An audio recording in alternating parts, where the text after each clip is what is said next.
ప్రియమైన సహోదరి సహోదరులారా, మీకు శుభవార్త. 2025 సంవత్సరంలో మొత్తం 365 అంశాలను మీతో పంచుకోబోతున్నాము.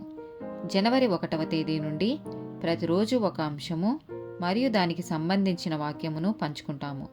దయచేసి ఆ వాక్యములను వినండి, ధ్యానించండి మరియు ఆశీర్వదించబడండి. దయచేసి సబ్స్క్రైబ్ చేయండి మరియు మీ స్నేహితులతో పంచుకోండి. ధన్యవాదాలు.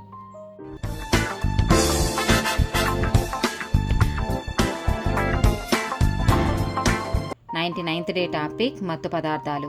సామెతల గ్రంథము 25వ అధ్యాయము 28వ వచనము. ప్రాకారము లేక పాడైన పురము ఎంతో, తన మనస్సును అణుచుకొనలేని వాడును అంతే.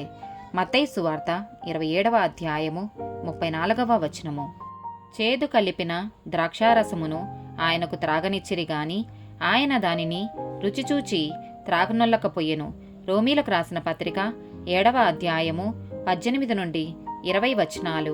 నా యందు అనగా నా శరీరమందు మంచిది ఏదియు నివసింపదని నేనెరుగుదును. మేలైనది చెయ్యవలెనను కోరిక నాకు కలుగుచున్నది గాని దానిని చెయ్యుట నాకు కలుగుటలేదు. నేను చెయ్యగోరు మేలు చేయక చెయ్యగోరని కీడు చేయుచున్నాను.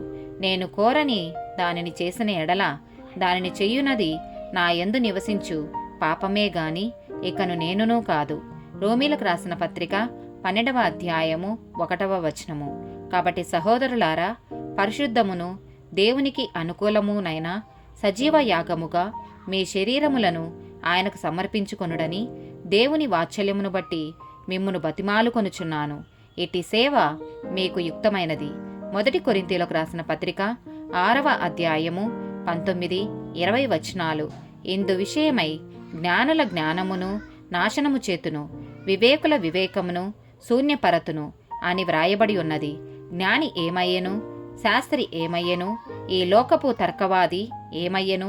ఈ లోక జ్ఞానమును దేవుడు వెర్రితనముగా చేసియున్నాడు గదా.